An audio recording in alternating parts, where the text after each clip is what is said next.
पत्नी क्या करती है, अक्सर अडल्टरी में होती है या फिर मन बना के जाती है कि अब मुझे मेरे पति को छोड़ना है, कोई और पुराना बॉयफ्रेंड ढूँढ लिया जाए, जो पहले से ही उसके टच में रहा होगा बीच-बीच में।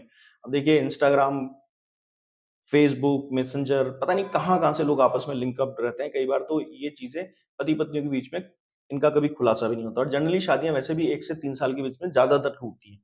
और उनके रीज़न्स या तो ये होते हैं कि पत्नी जो है वो अडल्टरी में शामिल है और ये करीब-करीब 60% केसेज़ में होता है। ये अलग बात है कि पति को पता तो होता है कि किसी के साथ है, कुछ तो है, पर ये नहीं पता कर पा रहा होता है कि पता कैसे करूँ कि इन दोनों के बीच में अडल्टरी वाली चीज़ को कोर्ट ने इसको टिपिकल बना रखा है, अडल्टरी वाले मैटर को। अब मैं ये तो नहीं कह रहा कि अडल्टरी वाले मैटर को कोर्ट ने टिपिकल बना रखा है, पर ये ज़रूर कह रहा हूँ कि आपके पास रेमेडी क्या है इस अडल्टरी को साबित करने के लिए। तो आप कैसे ये साबित कर सकते हैं कि किसी तरह से आपकी पत्नी का बॉयफ्रेंड आपका गवाह बन जाए और आपके साथ खड़ा होकर उसके खिलाफ बयान दे दे और इसका बेनिफिट आपको मिलेगा ही मिलेगा। इसीलिए दोस्तों हम अपने वीडियोस के थ्रू और अपने कोर्सेज के थ्रू लोगों को एजुकेटेड करने की कोशिश करते हैं और इसीलिए कहते हैं कि एजुकेटेड हो जाइए। एजुकेटेड होने का मतलब ये नहीं है कि आपका एजुकेशन कम है। एजुकेशन जिस चीज में कम है वो है लॉ। लॉ में बहुत डेडलीस्ट प्रैक्टिसेस देखने को मिलती हैं कि पति को अक्सर फंसाया ही जाता है। तब अगर आपको नॉलेज होती है तो फंसने के चांसेस थोड़े कम हो जाते हैं या फिर ना के बराबर हो जाते हैं। आपके निकलने और जीतने के चांसेस ज्यादा बढ़ जाते हैं। हम अपने कोर्सेज को इसी तरह से डिजाइन किए हुए होते हैं कि आपका केस जो है ना उसी के हिसाब से ये इंडिविजुअली डिजाइन होता है, यानी कि पूरा का पूरा लीगल असिस्टेंस आपके ही केस के अकॉर्डिंग मिलता है, हर वक्त मिलता है, चाहे आप कोर्ट में हो, चाहे आप पुलिस के मैटर में हो या फिर आप अपना केस का ड्राफ्ट कर रहे हो। जजमेंट्स की बात कीजिए, लॉ की बात कीजिए, एक्ट्स की बात कीजिए, सेक्शंस की बात कीजिए, हर वक्त जिस सिचुएशन में आपको जैसी जरूरत है उस तरह की आपको प्रोविजंस दिए जाते हैं और तुरंत दिए जाते हैं। तो अगर आप इन कोर्सेज का हिस्सा होना चाहते हैं तो दिए गए व्हाट्सएप नंबर पे डिटेल ले लीजिए और उसके बाद ज्वाइन कर लीजिएगा। आप इस वक्त कानूनी समस्या में समाधान चाहते हैं, दिए गए व्हाट्सएप नंबर पे डिटेल लीजिए, अपॉइंटमेंट बुक कराइए और फिर उसके बाद आपसे बात होगी।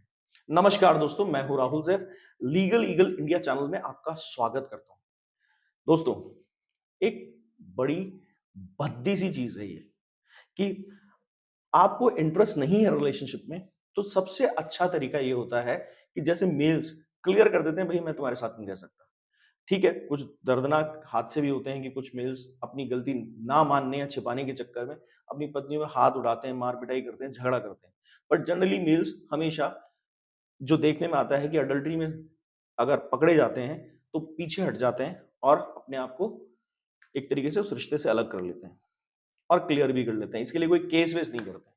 ठीक है? ये गलत बात है कि हिंसा करते हैं, वो गलत लोग हैं। पर पत्नियाँ क्या करती हैं? पत्नियाँ अपनी अडल्टरी छिपाने के लिए सीधे 498 ए लगा देती हैं, डीवी लगा देती हैं और 125 लगा देती हैं। वो अलग बात है कि हमारे यहाँ प्रैक्टिस पता नहीं किस तरह से होती है हिंदुस्तान में कि पत्नी कुछ भी जाकर कैसे भी लिखवा दे, अपनी गलती छिपवाने के लिए। और ये देखने को मिल रहा है आजकल, जो एक जनरल तरीका है कि 60% तक जाकर अडल्टरी के ही मैटर निकलते हैं लास्ट में, जहाँ पर पत्नी अडल्टरी में होती है और अपनी गलती छिपाने के लिए कि पहले ही पति उसको बदनाम करे, उससे पहले-पहले ही वो उस पे केस लगा देती है। और ऐसे बहुत सारे उदाहरण मैंने देखे हैं। पति के पास कई बार सबूत नहीं होता, ठीक है? और ज़्यादातर केसेज़ में नहीं होता, पता तो चल जाता है किसी से सेक्स चैट कर रही है, किसी से व्हाट्सएप पे। अब क्या होता है, पति अक्सर उस सेक्स चैट की स्क्रीनशॉट लेके अपने मोबाइल में ट्रांसफर कर लेते हैं। तो वो सोचते हैं कि वो सबूत होगा, पर स्क्रीनशॉट को सबूत जल्दी से कोर्ट मानती नहीं है। इसका प्रोसीजर है, पर वो अलग बात है।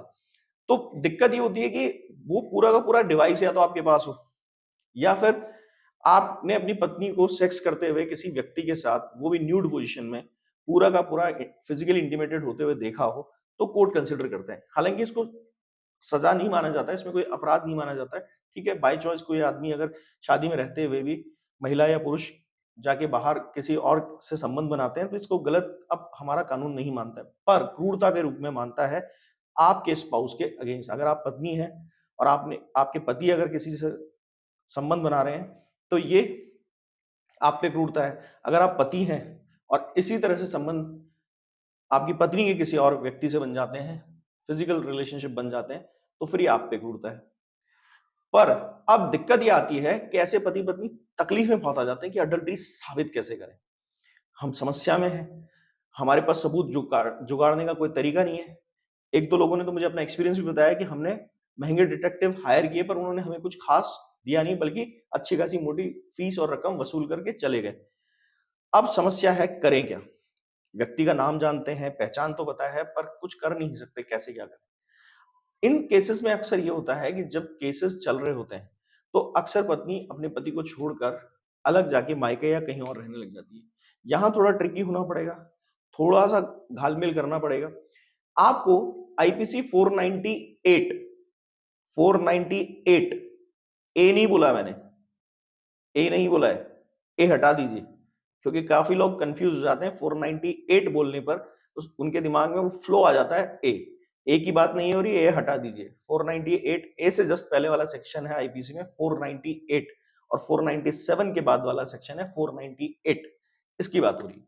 अगर कोई व्यक्ति किसी महिला को बहला-फुसला कर ले जाता है और उसका यौन शोषण या किसी तरह से उसके साथ जो है करने की कोशिश करता है, तो ऐसी सूरत में उस विवाहित स्त्री का पति उस व्यक्ति के खिलाफ इस तरह का केस दर्ज कर सकता है। एक तरीके से ये अपहरण भी माना जाएगा। अब इसके अंदर डिग्री देखी जाएगी कि कैसे इसका और क्या नुकसान हो सकता है, इसमें और क्या सेक्शन लग सकते हैं, पर फिलहाल हम 498 पे ही बात करेंगे। देखिए, इस 498 में क्या होता है कि जैसे ही पुलिस के इस तरह का केस दर्ज कराया गया, तो क्या होगा, अभी ये ट्रिकी है, इसको समझ लीजिएगा, बड़ा काम आता है इसके अंदर, मतलब इससे अडल्ट्री साबित होगी। पुलिस उसे पकड़ के लाएगी।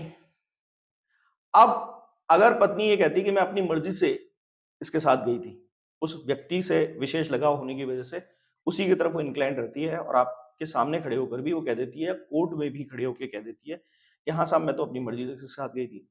तो उस सूरत में उस व्यक्ति को रिलीफ तो मिल जाएगा, मगर आपकी पत्नी की अडल्ट्री साबित हो जाएगी, क्योंकि आपको छोड़कर किसी गैर मर्द के साथ जाने का मतलब ही ये है, और आपके रहते हुए सामने से ये बात कहना कि मैं अपनी मर्जी से साथ गई थी, दैट मीन्स उनके बीच में रिलेशनशिप है।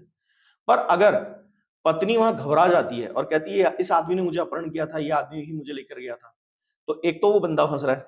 अब जैसे ही वो बंदा फंसेगा, 90% केसेस में पत्नियों ने अक्सर यही कदम उठाए। 498 का जब भी मैटर लगता है, तो अपने आप को शरीफ दिखाने के लिए, अपने आप को बचाने के लिए, और पति को कोई एडवांटेज ना मिल जाए केसेस के अंदर, तो वो तुरंत अपने आप को शरीफ दिखाने लगती है और कहती है नहीं, ये जो व्यक्ति है ना, ये मुझे अपहरण करके ले गया था जबरदस्ती चाकू की नोक पे और फलाना ढिकाना। अब वो आदमी जब फंसने लगता है, तो किस बात का सगापना और काहे का रिलेशन, वो तुरंत आपकी पत्नी के खिलाफ सच उगलना शुरू करता है, और वो सारे एविडेंस भी आपके सामने रखता है, भाई साहब मैं देता हूं सबूत और आप इसके जो है बैंड बजा दो। इसके अंदर एक और चीज ध्यान रखिए, ये एक तरीके का, मतलब मैं जो आपको राय दे रहा हूं ऐसा नहीं होता है, पर ऐसा करना चाहिए। इस सारी कॉपी को आप उठाकर उस व्यक्ति के, उस मर्द के घर पे भी भेज दीजिए, उस पुरुष के भी घर पे भी भेज दीजिए। अगर वो शादीशुदा होगा तो उसकी पत्नी भी उसकी बैंड बजा दीजिए। तो उस वजह से, उस उधर से भी दबाव खाने की वजह से वो खुलकर आपके साथ ही आएगा, या नहीं भी आएगा तो कम से कम आपकी पत्नी के खिलाफ बयान देगा। और अगर वहां पर कोई शादीशुदा मर्द नहीं है, तो उसके घर वाले भी उसको इस अनएथिकल प्रैक्टिस के लिए कोसेंगे। भाई आपका तो घर फूटा ही है, तो उसको भी तो सबक मिलना चाहिए कि वो क्या कर रहा है आपके साथ। भाई एक शादीशुदा महिला के साथ संबंध बनाने का मतलब ये है कि उसकी अच्छी खासी गृहस्थी के अंदर आग लगा देना। अपराध है नहीं, मगर मुसीबत तो यह है कि कहीं ना कहीं क्रूरता तो है उस व्यक्ति के साथ जो इस भरोसे जी रहा है कि मेरी पत्नी या मेरा पति जो है वो विश्वास के लायक है, मगर विश्वास वो पीछे से चला जाता है। तो अगर आप इस तरह की गतिविधि करते हैं, तो मैं कह रहा हूं इसमें दोनों तरफ से चित और पट आपकी रहेगी। बात समझ में आई? अगर अच्छी लगी तो लाइक कीजिए, शेयर कीजिए, सब्सक्राइब कीजिए, और जाते जाते कमेंट सेक्शन में बताइएगा आप बिना सबूत अपनी पत्नी के अडल्ट्री को आप साबित कर सकते हैं। Thank you.